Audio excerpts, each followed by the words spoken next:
Morning, all. All right, so I've made it through two periods between Detroit and Buffalo. I feel like there's going to be some kind of a test at the end of this because it's an endurance test at this stage. But it's a game that's happening, and I'm doing my best to take notes on it. The plan is to try to review that one probably on its own. I've got a board just for that game.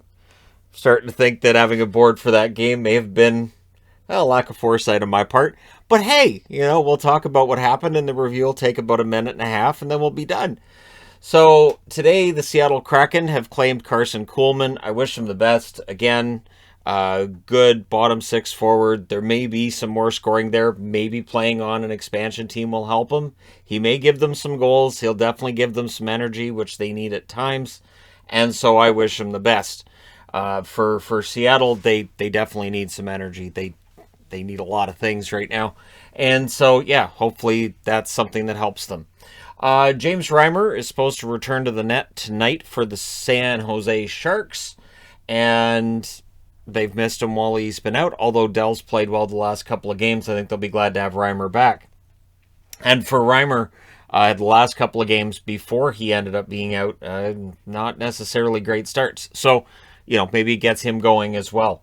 San Jose is right in the hunt for a playoff spot with how Anaheim has been tumbling, and Calgary's not necessarily getting it together, and Edmonton's still tumbling. So there's a spot there for San Jose if they want it. On the Boston front, Foligno may return tomorrow to the lineup. That is indeed the rumor that he may be back tomorrow. We'll see. So he's close enough that Bruce Cassidy will say close, and he's considered to be a game time decision for tomorrow's game. Connor Brown, on the other hand, we know he has a broken jaw. It's now said that the timeline for that is 3 weeks. So that's not as bad as it could have been. And, he played through it.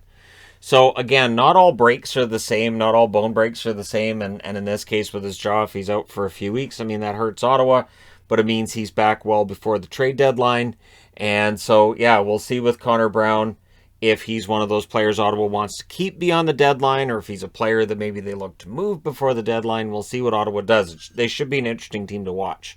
There are some curious things they could do between now and the deadline. I know that there are some fans that are starting to get very impatient, waiting for trades to take place.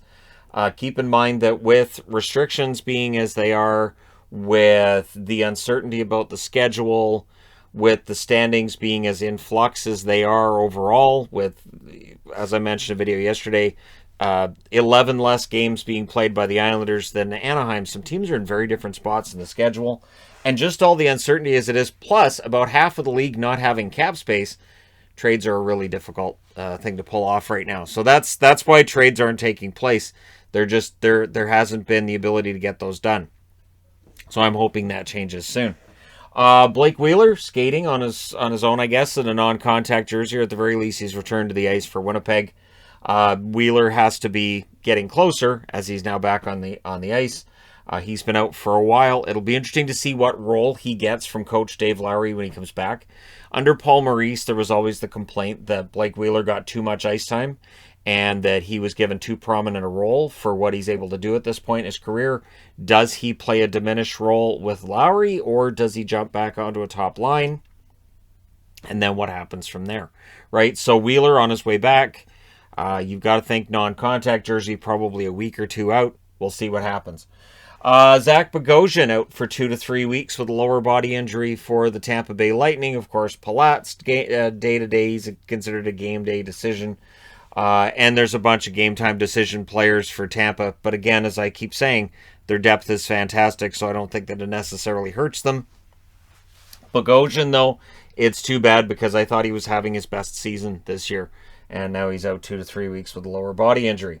Waiver news for today. We'll see if they both clear. Belzile for Montreal. Decent bottom six option for energy. Not much offense there, obviously, but there's enough there that we'll see if anybody takes him. And Cam Dineen on waivers for the Arizona Coyotes.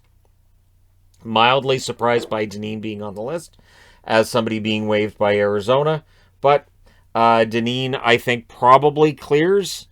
I think they both probably clear, but we'll see, right? This has been a very unpredictable year when it comes to waivers, but Seattle does pick up Kuhlman. So let me know your thoughts in the comment section below. As always, don't forget to hit like and subscribe if you're browsing your way through. You just happened upon this video. I am so excited to watch the third period between Buffalo and Detroit. I think maybe something will happen. Maybe something will happen. And I thought it was funny too because it's the Detroit feed they're carrying on Sportsnet, and they're talking about, and I'll talk about this in the review, how, well, there's a snowstorm and people in Toronto can't come down and watch the game, so that might help to explain there not being very many fans in attendance.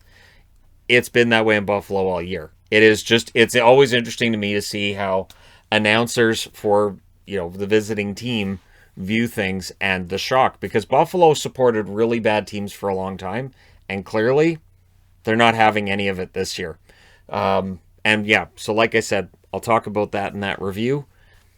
There may be more discussion about the fans, what they're wearing, the crowd noise or lack thereof, because at this point in the game, well, yeah, if you're PVRing that game, have a pillow handy. All right. Thank you guys so much for watching, though, for all your support. It means a lot. Don't forget to hit like and subscribe if you're browsing your way through. You just happened upon this video, and there are 7 other games, including Minnesota and Colorado starting at noon. That one should be great. So looking forward to that. Thank you guys so much again. I will talk to you soon.